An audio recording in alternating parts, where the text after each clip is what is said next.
Não importa a era, um jogador de futebol atuar a carreira inteira por apenas um clube é algo raro de acontecer. E hoje a gente vai falar de 8 lendas que dedicaram suas carreiras completas a um único clube do coração. E a gente já começa falando de dois dos exemplos mais icônicos disso, né? Que são duas lendas do futebol italiano jogando pelo Milan, o Baresi e o Maldini. O Baresi viveu um caso bem peculiar no início da sua carreira, porque quase que ele trocou de clube em Milão. Isso porque o irmão dele, o Giuseppe Baresi, era torcedor da Inter e foi fazer testes lá nos Nerazzurri, né? Então o Franco Baresi foi junto, só que pra sorte dos torcedores do Milan, ele foi reprovado, né? Reprovado! Eventualmente, então, ele acabou sendo aprovado no Milan e em 1977 começou a sua carreira como profissional, como zagueiro lá no Milan, algo que poderia causar muitas dúvidas em algumas pessoas, porque pra zagueiro ele era baixo, tá? 1,76 m, ainda mais um futebol que naquela época era mais conhecido por ser um futebol com grandes defesas, né? O futebol do Catenaccio, mas o Baresi era muito acima da média na defesa, então ele conseguia fazer com que as qualidades que ele tinha em outras áreas superassem em muito essa falta de estatura, né? Jogando de zagueiro e como líbero, né? Que é um zagueiro com uma função um pouquinho diferente ali, tanto na cobertura quanto na saída de jogo também. Uma característica mais comum nas décadas de 70 e 80, ele permaneceu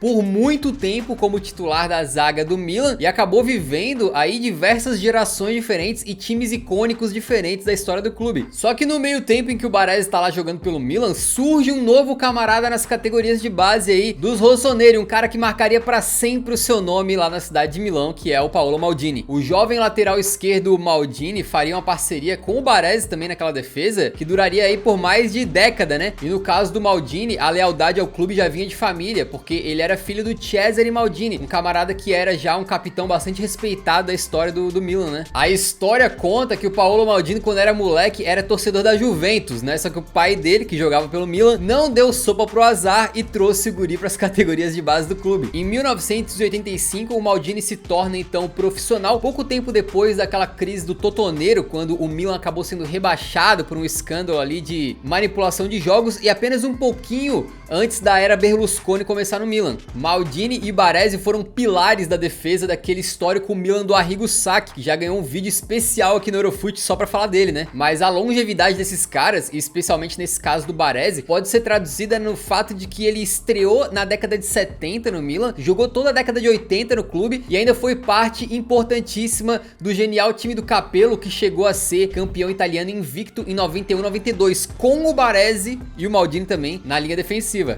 Franco Baresi encerrou sua carreira em 1997, tendo jogado toda ela aí no Milan, né? E quando ele se aposenta, então, a abraçadeira de capitão acaba indo justamente pro Maldini. Já o Maldini, mais jovem, além de ser o novo capitão da equipe, também, depois de um pouco mais experiente, acaba fazendo uma revolução na sua carreira, porque de lateral esquerdo ele passa a ser um excelente zagueiro. E como zagueiro, então, ele se torna peça fundamental de mais um Milan histórico, aquele do Carlo Ancelotti. Então, sim, Maldini esteve presente em 3 times históricos do Milan, pelo menos, em 3 décadas diferentes. É mole, cara? Ele levou o significado de longevidade aí pra outro patamar, né? E só foi encerrar sua carreira em 2009, com 902 partidas vestindo a camisa do Milan e 26 títulos conquistados pelo clube. Já o Baresi fez 719 jogos e conquistou 20 taças. Os caras são tão lendas lá no Milan que os números 3, que era do Maldini, e o 6, que era do Baresi, foram aposentados. A gente segue em terras italianas para falar de mais um defensor que dedicou toda a sua carreira aí para um único clube, né? Que foi o Giuseppe Bergomi. Ele foi um zagueiro excepcional que se profissionalizou no começo dos anos 80 e logo depois, com 18 anos, em 1982, já faz a sua estreia pela seleção da Itália e é campeão do mundo, né? Com a Itália aí, inclusive sendo titular na parte final da Copa. E uma curiosidade do Bergomi é que lembra a história do Baresi, que ele tinha um irmão que quis fazer teste na Inter de Milão e tal? O Baresi mais conhecido, Franco, não passou naquele teste, mas o irmão do Baresi mais conhecido, que era o Giuseppe Baresi,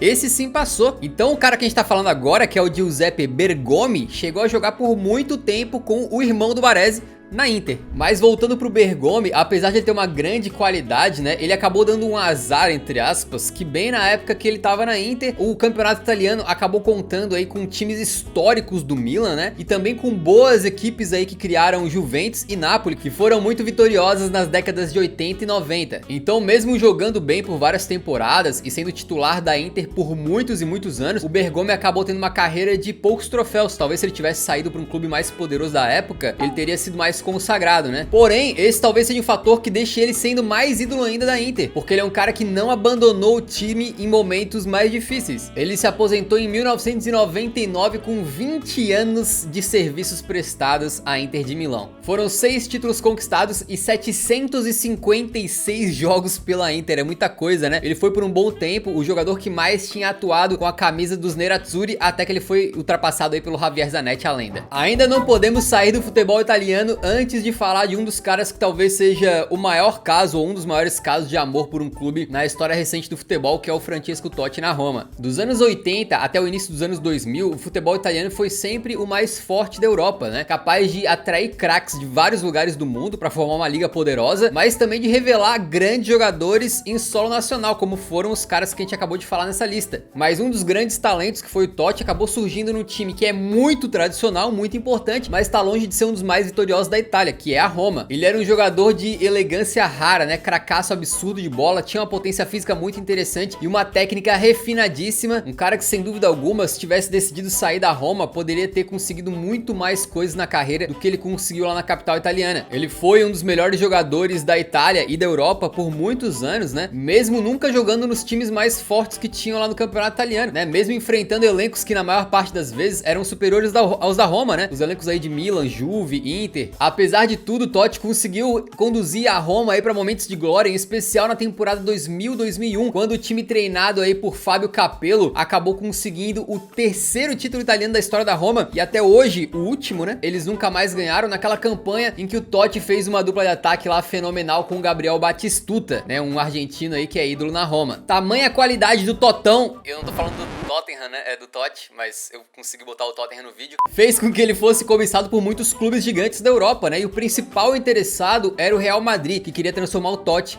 em mais um galáctico. Assim ele mesmo revelou: me ofereceram muito, qualquer coisa, e também a camisa 10 do Figo, que iam vender para a Inter. No final, o Sensi, ex-presidente da Roma, né, falou comigo, esclarecemos tudo e eu fiquei. Foi uma escolha de coração, em que pesava muito a minha família, os amigos, a torcida, a Roma. Tive a sensação de fazer algo diferente do que normalmente fazem os demais, que não recusam clubes desse tipo. Nos anos seguintes, o Totti nunca mais teve um elenco ao seu redor como aquele da temporada 2000-2001. Inclusive, depois disso, ele acabou amargurando aí nada menos do que 9 vice-campeonatos na Itália. Um cara que poderia ter ganhado mais troféus e muito mais dinheiro se tivesse escolhido sair do clube, mas jamais abandonou a sua amada Roma. É um cara que talvez, se tivesse ido pro Real Madrid, poderia ter empilhado títulos, mas dificilmente teria um lugar tão forte no coração de algum torcedor como ele tem no coração dos torcedores romanistas, né? Francesco Totti se aposentou em 2017 com 24 temporadas jogadas pela Roma, atuando em 786 partidas e marcando 307 gols. Em toda a história, venceu 5 títulos pelo clube de Giallorossi. Hora de zarpar pro futebol inglês para falar de uma dupla que era figurinha carimbada no elenco multicampeão de Sir Alex Ferguson. Estamos falando de Paul Scholes e Ryan Giggs. E quando se fala de Giggs, a história poderia ser muito diferente, porque você sabia que ele, um dos maiores ídolos da história dos Red Devils, poderia ter iniciado a sua carreira no Manchester City? Exatamente, né? Ele chegou a fazer categorias de base por lá, mas Sir Alex Ferguson, com a sua sagacidade, impediu que o destino tomasse esse rumo, porque ele foi e abordou diretamente a família do Giggs para trazer ele lá pro Manchester United. Isso quando ele tinha apenas 14 anos. Aí naturalmente ele entrou na base dos Red Devils e conseguiu se profissionalizar em 1991. E a versatilidade desse cidadão era uma coisa inacreditável. Eu diria que a principal posição dele era meia pela esquerda, né? Um meia aberto. Só que ele poderia jogar de ponta esquerda tranquilamente. E mais no final da carreira, poderia jogar mais centralizado. Ou até como um volante no estilo Pirlo, que organiza o jogo. Ou como meia atacante. Ou como atacante, que ele chegou a jogar também. Ou até, amigo, quebrou galho durante a sua carreira na lateral esquerda. Então era um jogador muito versátil, muito inteligente e dotado de uma canhota muito especial. Então ele não demorou para galgar o seu espaço no time titular aí do Sir Alex Ferguson. E mais ou menos na mesma época surgia na base do Manchester United um meio-campista espetacular chamado Paul Scholes. Ao contrário do Giggs, o Scholes estava desde sempre no Manchester United, né? E fez aí a sua estreia como profissional em 1994. O começo dele foi meteórico, porque na estreia dele, no primeiro jogo entre os profissionais, ele faz 2 gols. Foi na Copa da Liga Inglesa contra o Port Vale. Aí 3 dias depois ele vai fazer a estreia dele na Premier League e broca mais um gol contra o Ipswich Town. O Scholes, apesar de ser um meia mais baixinho, né, tinha 1,68 m, era um senhor no meio campo ali, jogando principalmente como volante ou segundo volante. Ele era muito competente na defesa e também na organização do jogo, tendo muita facilidade para fazer passes curtos, né, sair da pressão e também fazer lançamentos longos. Tinha uma boa chegada no ataque, finalizava de fora da área. E foi titular do Manchester United do Ferguson praticamente a carreira inteira, né? Sendo considerado pela própria lenda escocesa Ferguson como o melhor meia inglês depois de Sir Bobby Charlton. Giggs e Scholes fizeram parte da brilhante geração do Manchester United nos anos 90, né? Que incluíam outros caras também como David Beckham e os irmãos Neville. Junto, essa rapaziada participou de uma época que o United passou a dominar por completo lá na Inglaterra, além de levarem o clube à conquista da tríplice coroa em 1999. Inclusive, é do Giggs a assistência pro gol de empate naquela final de Champions em 1999, quando o United vira pra cima do Bayern de forma maluca no finalzinho do jogo. Tanto o Giggs quanto o Scholes honraram a camisa do Manchester United durante a carreira inteira deles, com o Paul Scholes chegando a se aposentar e depois voltar da aposentadoria pra ajudar o United em um período ali que eles estavam tendo problemas no time, né? Mostrando o quanto que atuar por aquela equipe significava pra ele. Os dois acabaram sendo jogadores históricos do clube e ficando também no topo da lista ali dos atletas que mais atuaram com a camisa do United. O Paul Scholes fez 718 jogos, sendo o terceiro jogador que mais vestiu a camisa, e o Ryan Giggs fez 963 jogos. Nenhum outro jogador na história defendeu tanto as cores do Manchester United. O Scholes venceu 26 troféus pelo clube, sendo 11 Premier Leagues, é meio ridículo, né? E 2 Champions. Já o Giggs faturou 35 troféus, incluindo as 2 Champions e 13 campeonatos ingleses. 13, é isso mesmo? Tem que fazer uma conferência dupla, não é possível, cara. 13? Puta que pariu, né? O tanto de Premier League que os caras conquistaram, mano. E tem jogador top aí que não ganhou nem umazinha sequer, né?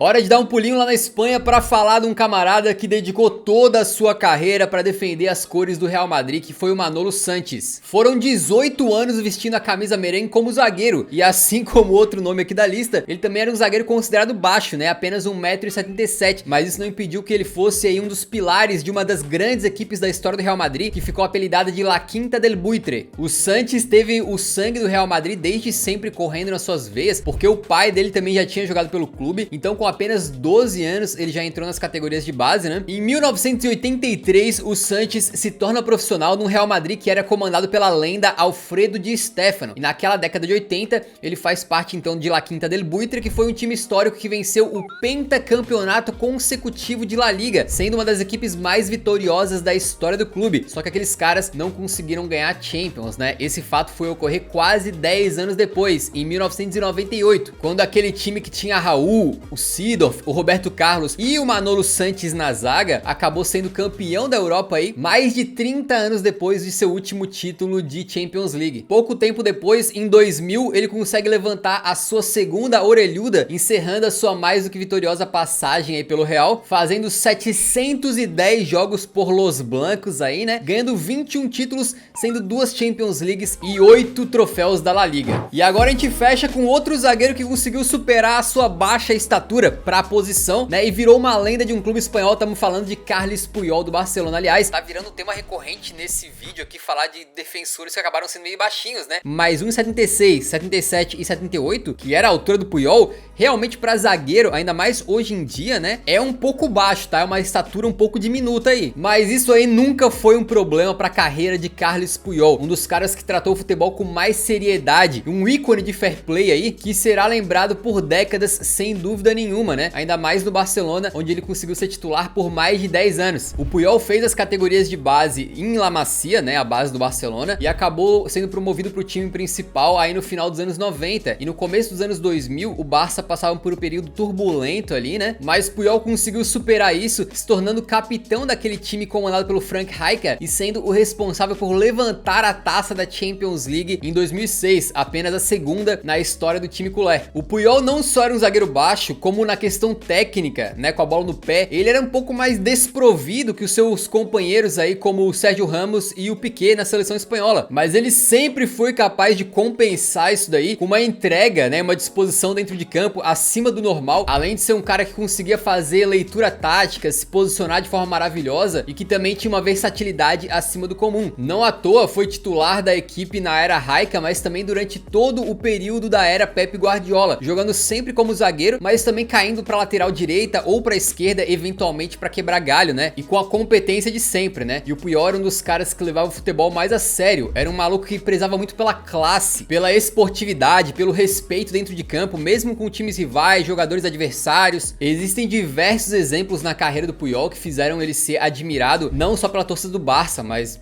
pelos torcedores fãs de futebol no mundo inteiro, né? Na hora de erguer o troféu da Champions League em 2011, por exemplo, ele tira a sua braçadeira de capitão e dá pro Abidal, que era um jogador do Barça que tinha conseguido vencer um câncer. Ou quando o Barcelona fez um gol e os caras foram comemorar fazendo dancinha e o Puyol botou todo mundo pra correr, irmão, que é para evitar ali que os torcedores adversários ou o time adversário se sentisse desrespeitado, né? Pra evitar que aquilo fosse interpretado como um deboche. E também o Puyol é um cara, por exemplo, que quando o Figo trocou o Barça pelo Real Madrid, a torcida do Barcelona começou a tirar todo tipo de objeto em campo em direção ao Figo, xingar de tudo que é nome, e o juiz teve que parar o jogo. E o Puyol foi até a torcida do Barcelona e pediu pra que parassem com aquilo. Puyol é uma bandeira eterna do Barcelona e também da Catalunha, um cara capaz de ser respeitado aí por torcedores, companheiros e até mesmo antigos rivais. Ele encerrou a sua carreira em 2014 tendo feito 602 jogos pelo Barça, além de conquistar 21 títulos nesse período, né, incluindo 6 La Ligas e 3 Champions Leagues. E uma curiosidade que eu gosto muito do Puyol é que ele chegou aos 27 anos sem ter conseguido ganhar um troféu sequer na sua carreira, velho. E encerrou com 21 taças na sua galeria. Nada mal, hein? A gente vai encerrar e você deve estar perguntando, pô, mas cadê o Xavi? Não falou do Del Piero? Por que não citou o Lampa? E o Steven Gerrard, hein? Cara, o seguinte, esses caras se tornaram bandeiras dos seus clubes, mas eles acabaram saindo no finalzinho das suas carreiras pra jogar em outros lugares, né? Então, se vocês quiserem, no futuro a gente faz mais um vídeo com essa pegada, beleza? Falando desses caras aí que acabaram não entrando no vídeo de hoje. Se você curtiu, deixa o like antes de sair, que ajuda a divulgar o vídeo e o canal pra mais gente. Muito obrigado por assistir até o final. Tamo junto, nos vemos no próximo. Então, um grande abraço. Falou! Harry Kane jogando no Tottenham até os 45 anos. Eu apoio.